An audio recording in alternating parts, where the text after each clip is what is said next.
ناظرین، آپ دیکھ رہے ہیں پروگرام فکر و خیال عبداللہ نعیم کے ساتھ۔ آج ہمارے مہمان ایک ایسے محقق اور نقاد ہیں جنہوں نے مختلف اصناف کے ساتھ ساتھ نعت نگاری پر بھی کام کیا۔ تذکرہ نگاری کے حوالے سے دیکھا جائے تو نعت کے جو تذکرے ہیں، ابتدائی تذکرے، ان میں تحقیق کی کمی اور اسکام نظر آتے ہیں، لیکن آج کل بعض تذکرے ایسے ہیں جو محققین نے لکھے، اور جینون محققین نے، انہوں نے بڑی تحقیق اور عرق ریزی کے ساتھ کام کیا۔ ہمارے جو گیسٹ آج کے ہیں ڈاکٹر شاکر کنڈان تشریف رکھتے ہیں۔ کراچی کے نعت گو، سندھ کے نعت گو، اسلام آباد کے نعت گو، راولپنڈی کے نعت گو، عسکری نعت گو اور سرگودا کے نعت گو شعراء کے حوالے سے مختلف تذکرے مرتب کر چکے ہیں۔ نعت کا جو ابتدائی سفر ہے، نعت کہاں سے شروع ہوئی اور ابتدا میں کس زبان میں نعت کی ابتدا ہوئی، اور آقا علیہ السلام کے کائنات میں آنے سے پہلے کب نعت کی ابتدا ہوئی؟ بسم اللہ الرحمن الرحیم۔ بہت شکریہ، آج آپ نے بڑا اچھا موضوع منتخب کیا ہے۔ نعت کا معنی یا مفہوم کی تعریف، ثنا، مدح ہوتا ہے۔ نعت کا لفظ استعمال ہونے سے پہلے جو بھی ایسی کسی کی شان میں تعارفی کلمات کہے جاتے تھے اس کو مدح کہتے تھے، اور آج بھی اگر عرب میں جائیں تو وہاں نعت استعمال بہت کم ہوتا ہے، مدح زیادہ استعمال ہوتا ہے۔ اس کی روایت پہ اگر ہم جائیں تو شاید انسان کے مجسم یا انسان کے یہاں تخلیق ہونے سے پہلے یہ ایک سلسلہ شروع ہو چکا تھا، اور وہ یہ ہے کہ جیسے حدیث میں بھی ہے کہ سب سے پہلے یہ پوری کائنات میں ایک نور ہی تھا، اور نور میں سے پھر حضور صلی اللہ علیہ وسلم کا نور الگ ہوا، پھر اس میں سے اس کے آرٹسٹ ہوئے۔ تو بہرحال یہ ایک الگ تحقیقی پہلو ہے، اس پہ بات جو ہے وہ کسی اور وقت کریں گے۔ تو وہ نعت تھی جس کا لفظوں میں اظہار نہیں تھا، لیکن تھی ایک نعت۔ حضرت آدم علیہ السلام کو جب جنت میں تھے تو انہوں نے جنت کے دروازے پہ ایک کلمہ لکھا ہوا پڑا جو کہ تھا لا الہ الا اللہ محمد الرسول اللہ۔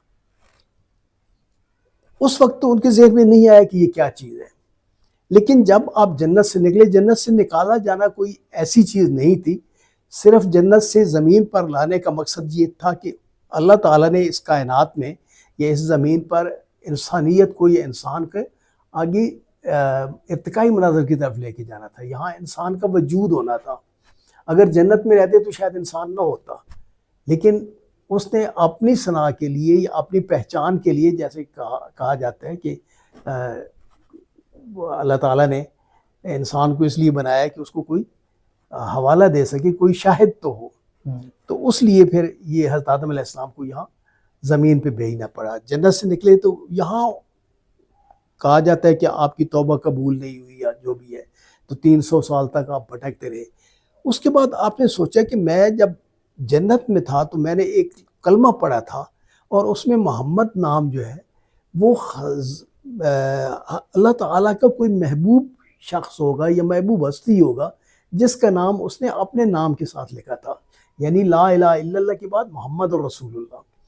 تو جب حضور صلی اللہ علیہ وسلم کے واسطے سے انہوں نے اللہ تعالیٰ سے دعا کی تو پھر وہ دعا قبول ہوئی اور آپ کی توبہ قبول ہو گئی۔ بہرحال یہ توبہ قبولیت کا یہ ایک الگ پہلو ہے، لیکن نعت میں جب لیتے ہیں تو پہلی نعت وہ تھی لا الہ الا اللہ محمد الرسول اللہ۔ اب یہاں میں بتاتا چلوں کہ نعت جو ہے وہ دو اصناف میں، مین اصناف میں کہی جاتی ہے، منصور بھی اور منظوم بھی۔ پہلے کی جتنی نعتیں ہیں وہ منصور ہیں، یعنی حضرت آدم علیہ السلام پہ 10 صحیفے اتارے گئے، اس میں آپ صلی اللہ علیہ وسلم کا ذکر ہے۔ حضرت شیس علیہ السلام پہ 50 صحیفے اتارے گئے، اس میں آپ صلی اللہ علیہ وسلم کا ذکر ہے۔ حضرت عیسیٰ علیہ السلام پہ اتارے گئے، یعنی توریت کے آتے آتے، یعنی دوسرے لفظوں میں ہم دیکھیں تو جب ہم ہندوؤں کی ایک کتاب رگ وید کا حوالہ دیتے ہیں یا ویدوں کا حوالہ دیتے ہیں تو وہ حضرت موسیٰ علیہ السلام سے پہلے کا دور بن جاتا ہے، اگر اس حوالے سے ہم دیکھیں تو جو انہوں نے حوالہ دیا ہے۔ حضرت موسیٰ علیہ السلام کا دور ہے 1800 سال قبل مسیح کا، اور اس کے بارے میں بتایا جاتا ہے کہ یہ 2500 قبل مسیح میں لکھے گئے تھے، 1500 سے 2500 تک، تو یعنی وہ دور تھا۔ تو اس میں رگ وید میں بھی اس کے حوالے موجود ہیں، اور خاص طور پر جو ان کی کتاب ہے قرآن میں حضور صلی اللہ علیہ وسلم کے حوالے سے بہت سی باتیں لکھی گئی ہیں، بہت سی چیزیں، تو وہ منصور نعت کیسا ہے؟ توریت میں ہم دیکھتے ہیں، زبور میں ہم دیکھتے ہیں، انجیل میں دیکھتے ہیں، تو ان میں بھی ہمیں حضور نبی کریم صلی اللہ علیہ وسلم کے حوالے سے کافی چیزیں اور آپ کی ثنا میں کافی کچھ لکھا ہوا ملتا ہے، اور یہ جو لکھا ہوا ملتا ہے یہ منصور نعت ہے۔ ٹھیک ہے۔ قرآن مجید میں آ کر تو واضح ہو گیا یہ چیز، لیکن قرآن مجید سے پہلے کی باتیں جو میں کر رہا ہوں، ابھی جہاں تک منظوم نعت کا تعلق ہے جی تو حسان طبع یا طبع الحمیری یا اس ابو مادی کرب بھی کہا جاتا ہے، جو کہ یمن کا حکمران تھا۔ وہ جب یثرب اس وقت تھا، مدینہ نہیں تھا، یثرب پر حملہ آور ہوا تو وہاں جو اندر لوگ تھے، یعنی فصیل کے اندر لوگ تھے، اس کو گھیرا ڈالے ہوئے کافی دن گزر گئے، تو اندر والے پھر ان کو خوراک باہر دیتے تھے، بھیجتے تھے، اور وہ بڑا حیران ہوا کہ میں تو ان پر قبضہ کرنا چاہ رہا ہوں، میں تو اس شہر کو مٹانا چاہ رہا ہوں، اور یہ لوگ جو ہے مجھے خوراک دے رہے ہیں۔ ابراہیمی جو ہے وہ مسلک تھا، تو اس نے اندر بھیجا، تو اندر ایک ان کے شموئیل تھے، پادری جو تھے، یہ آپ پادری کہہ لیں یا اس کو مذہبی رہنما کہہ لیں، جو وہ مذہبی رہنما تھے، یہ 800 سے 1000 سال قبل مسیح کی بات ہے یہ۔ تو اس نے ان کو بتایا کہ یہاں ایک پیغمبر آئے گا جو آخر الزمان ہوگا، آخری نبی ہوگا، تو اس وجہ سے آپ چونکہ وہ پیغمبر جو ہے صلی اللہ علیہ وسلم، وہ ہمدرد ہوں گے، دیالو قسم کے لوگ ہوں گے، وہ لوگوں میں تقسیم کریں گے مال کو۔ ان کا صاف ظاہر ہے کہ حضور صلی اللہ علیہ وسلم کا نام بھی قاسم ہے، تو قاسم تقسیم کرنے والا ہوتا ہے، تو لہٰذا ہم لوگ اسی لیے اس کی سنت پر، یعنی اس نبی کی سنت پر پیروی کر رہے ہیں، جو کہ ابھی آیا بھی نہیں ہے، ابھی 800 سال 1000 سال پہلے کی بات ہے یہ۔ تو اس وقت اس نے 4 شعر یا 6 شعر لکھے تھے۔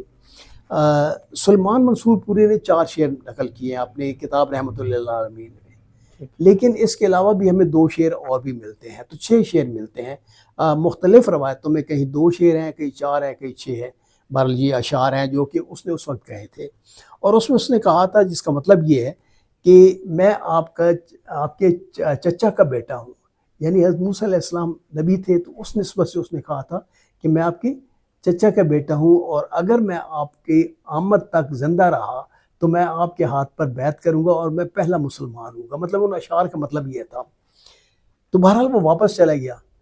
اس کے بعد ہم دیکھتے ہیں تو یہ 600 قبل مسیح میں آپ کی پشت سے یا آپ کے مطلب نسب میں سے حضرت کعب بن لوی آتے ہیں۔ حضرت کعب بن لوی جو ہیں، انہوں نے ایک خطبے میں کچھ اشعار پڑھے تھے، منظوم اشعار تھے وہ، جس میں حضور نبی کریم صلی اللہ علیہ وسلم کا ذکر تھا۔ تو لہٰذا جو ہمارے پاس تاریخ میں دوسرے شاعر ملتے ہیں وہ کعب بن لوی آپ کی نسب میں سے ہی ہیں۔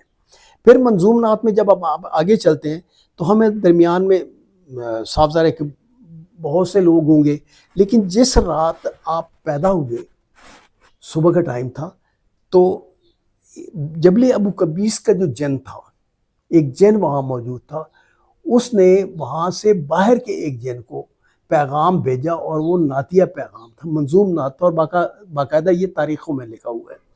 تو یہ نعت جو ہے وہ اس جن نے کہی تھی، اور وہ واپسی جن نے جو جواب دیا تھا وہ بھی نعت کی صورت میں تھا، منظوم تھا۔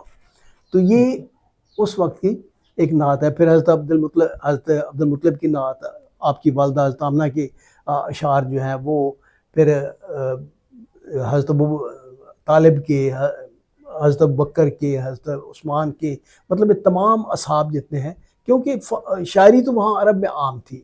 پھر سب سے معروف نعت جو ایک حضرت ابو طالب کا وہ قصیدہ لامیہ جو ہے وہ بڑا مشہور ہے۔ پھر اس کے بعد جب ہم دیکھتے ہیں تو جس وقت کے وحی نازل ہوئی تھی تو حضرت خدیجہ الکبریٰ رضی اللہ تعالیٰ عنہ گئی تھی ورقل کے پاس، ورقہ بن نوفل کے پاس، تو وہاں جا کے انہوں نے جو بات کی، ورقہ بن نوفل نے وہاں بھی ایک نعت کہی تھی، تو وہ بھی کافی مشہور ہے۔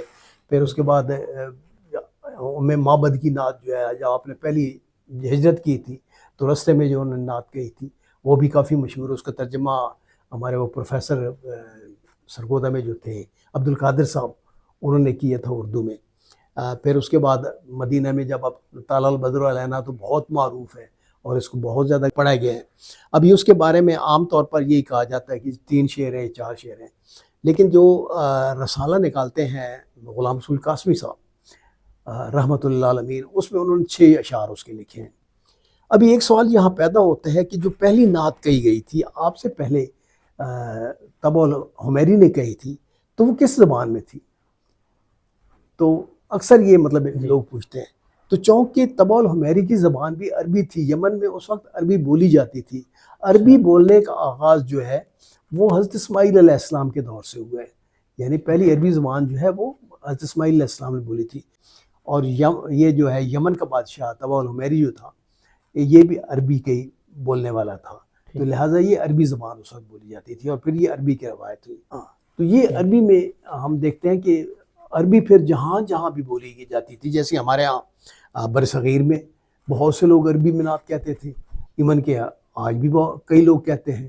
ایران میں عربی میں نعت کہی گئی، باقی جہاں جہاں عربی بولی جاتی تھی وہاں عربی نعت کہی گئی. تو اس کے بعد جو یہ سلسلہ آگے پھیلا. بہرحال ابتدا جو ہے یہ نعت کی منصور جو ہے وہ تمام صحائف میں ہوئی تھی، اور اس کے بعد منظوم جو ہے وہ طبع الحمیری سے شروع ہوئی تھی اور وہ پھر آگے سلسلہ پڑا.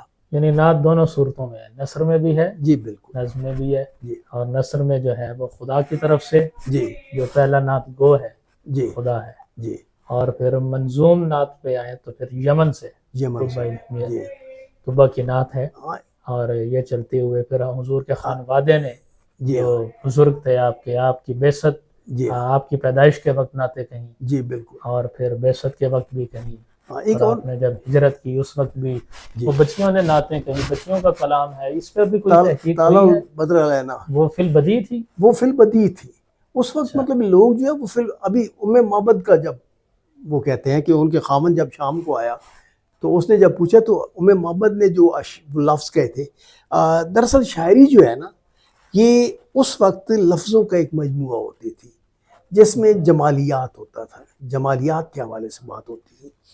تو حضرت حسان بن ثابت ایک واقعہ اور میں بتا دوں. حضرت حسان بن ثابت ایک دن بیٹھے تھے تو ان کا بیٹا جو ہے وہ باہر سے روتا روتا آیا، چھوٹا بچہ تھا.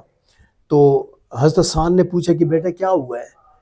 تو اس نے اسی طرح روتے روتے کہا کہ وہ ایک بڑی مخملی قسم کی چیز تھی، بڑی خوبصورت سی، ایسے ایسے رنگ تھے، تو اس نے مجھے کاٹ لیا ہے. تو حضرت حسان بن ثابت اچھل پڑے، اس نے کہا واللہ کہ میرے بیٹا شاعر ہو گیا ہے. اور یہ شبلی نعمانی نے اپنی شعر العجم میں اس واقعے کو نقل کیا ہے. تو شاعری اس وقت یہ ہوتی تھی، یہ عروض اور یہ چیزیں یہ پھر بعد میں اس میں شامل ہوئی ہیں.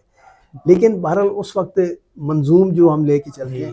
اچھا ایک اور سوال یہاں ہے کہ آپ نے بات کی ہے نعت کی، تو میں نے آپ کو بتایا کہ پہلے مدح کا ہی ہوتا تھا. سب سے پہلی دفعہ یہ لفظ حضرت علی کرم اللہ وجہ نے استعمال کیا ہے، نعت کا لفظ. جی اس کے بعد پھر یہ نعت ہے. اور ہمارے ہاں بر صغیر میں یا ان علاقوں میں تو یہ نعت ہوتا ہے، عرب میں آج بھی مدح استعمال ہوتا ہے. بہت سے مجموعے بھی مرتب ہو چکے ہیں. حضرت علی کا ہوا ہے، تو حضرت صدیق اکبر کا بھی جی آیا ہے. لیکن یہ تحقیق جو ہے وہ ہو رہی ہے ہاں ان کا مجموعہ ہے بھی یا نہیں. ہاں بالکل سامنے تو آ رہے ہیں.